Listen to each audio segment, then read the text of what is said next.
This is Tank's Vlog, brought to you by Allow Me to Be Frank, the weekly podcast. You can hear it on SoundCloud and iTunes. This week we are featuring Smitty from Barstool. You know, the man who, a D-list actor who shall remain nameless because he is no longer famous, is trying to sue because he destroyed his reputation by saying he welched on a bet. You know who I'm talking about, the bartender from Sully. You know, he should get used to bartending. Yes, that's the only job he's going to be able to get in the next, probably in about a year from now.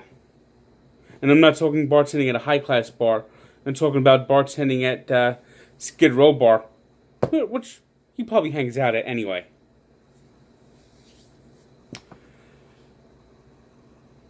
So, speaking of Hollywood, we saw some real stars in action Thursday night. Los Angeles Rams. Oh, you know, right now St. Louis has got to be like that gif of that famous meme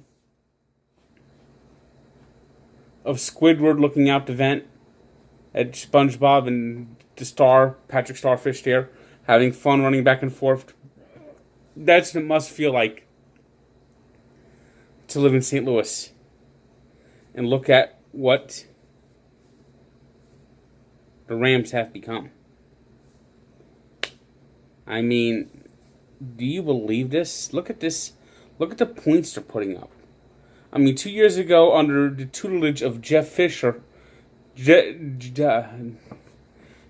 Goff looked like he was on his way to Bustville. Now he looks like he's on the way to be an MVP. Tonight, passing for 465 yards with 5 touchdowns. As the Rams beat the Vikings 38-31. The Vikings, who had Super Bowl aspirations right now, look like they're not even a team that could even make the playoffs. They have just had a disastrous week. Coming off a tie in Green Bay, they lost to the Buffalo Bills in one of the most dreadful games ever played. And then tonight, their defense was just non-existent. Non-existent, their defense was. And Kirk Cousins played well tonight, but it wasn't enough. But I know some bettors are a little happy at the result because they were 7.5-point dogs, and they only lost by 7 because Sam Ficken missed the field goal. Whoo! So just think right now, a lot of people who bet the Rams to cover are saying that mother-fickin' kicker. I lost money because of a fickin' kicker. While others are saying, I love that fickin' kicker.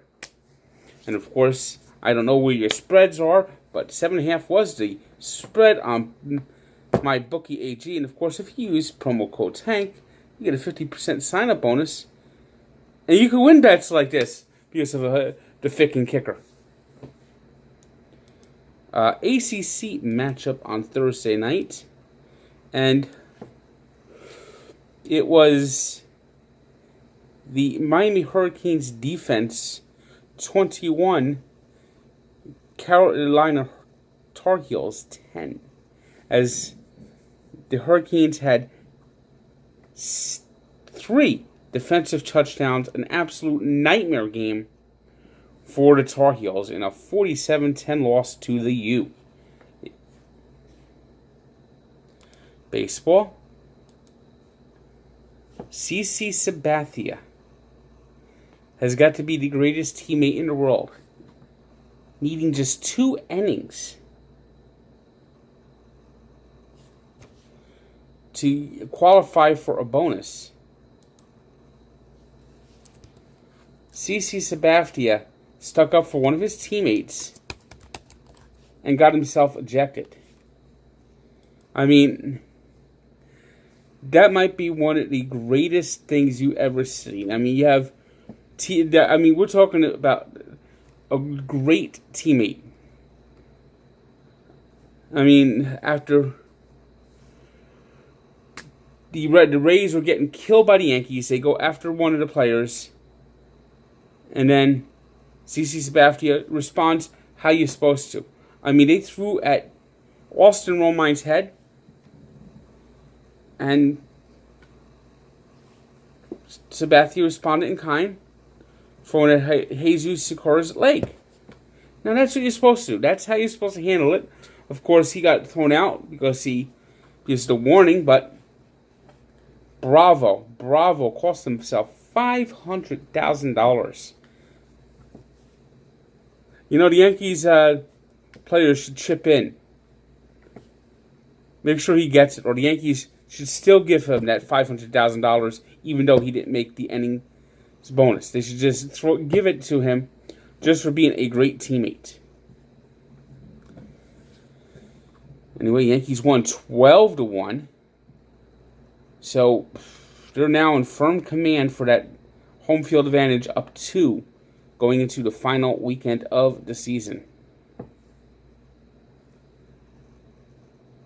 Mets wrapped up a 3-game series with the Braves on Thursday night and got a great start from Jason Vargas, who's, after being horrific most of the season, has actually been pretty good in September.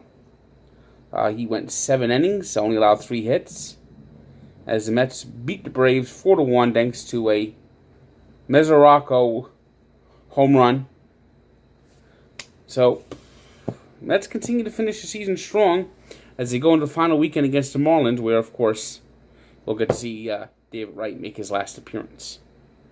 Meanwhile, the Rockies now have a full game lead in the West going into the final weekend, as Trevor Story, who looked like he was going to be out for the season, has come back and helped the Rockies complete a 4-game sweep of the Quinton Dog Phillies 5-3.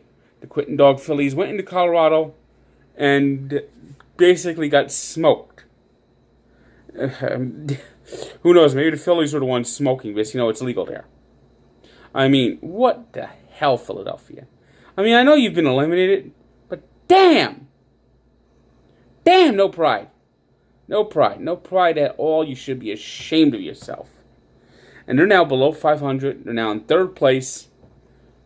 You know, as good as their season was, this last month has been so bad, nobody in Philadelphia is going to even remember. At one time, they were in 1st place and looked like they could be battling all season. Royals today beat the Indians 2-1. There's a 100-loss team. They showed some pride. Salvador Perez walk-off hit in the 10th inning. Cubs today beat the Pirates 3-0, so they now have a 1-game lead over the Brewers. But of course, the Cubs and Brewers are both in the playoffs.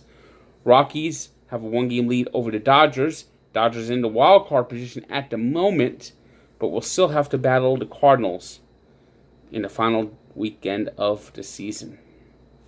It was the Twins 9-3 winners over the Tigers, and the Rangers beat the Mariners 2-0. There was a rain out in Baltimore, so we'll see what happens there.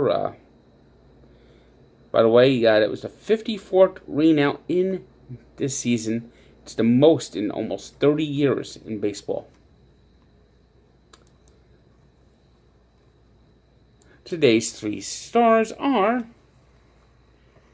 Jared Goff, of course, of the Rams, who passed for 465 yards and 5 touchdowns.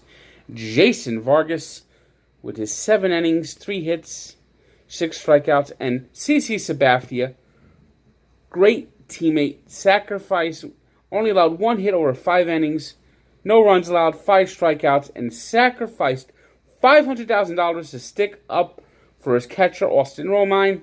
That's what you call a teammate. You don't see that anymore. You don't see that anymore, and especially in this day of age when everyone's sensitive about throwing at people. Bravo, CC, bravo. And we take a look at our sports birthday today, and we're going to celebrate a guy who at one time held a lot of the pass catching records, Steve Largent, who turned 64, but shortly after he retired, everyone blew past him. He went on to have a brief time in Congress, ran for governor at one point, but Steve Largent was basically the man who put Seattle football on the map and was the first player ever to have 100 touchdown receptions in his career. And today he turned 64. And we take a look back to the Homer in the Gloamin'. Now, 1938, not a lot of places had lights, let alone Wrigley Field, who will be the last stadium to get lights 50 years later, where they played exclusively day baseball in eras when no one played day baseball anymore. Now, today, Cubs play just as many night games as everyone else, so it's quite different. But in 1938, with darkness descending on Wrigley Field, almost no light at all, playing the ninth inning, and back then, if a game was tied and was ended, was called by darkness, they didn't suspend it. They replayed it the next day in its entirety, starting from the beginning. And this was like the last few days of the season. Cubs Pirates separated by a half game in the standings, and Gabby Hartnett managed to hit a home run that put the Cubs in first place to stay past dark at Wrigley Field. They called it the Homer in the Gloamin'. So check out the full story of Barstool Sports and Sports Encyclopedia, where sports history lives. And of course, don't forget, Friday, it's a great day to listen to Allow Me to Be Frank. And also check out my six-pack college picks. I had a good week last week. I went 4-2. So let's see if I can continue that trend this week. My six-pack picks are right below. Check it out and have a nice day.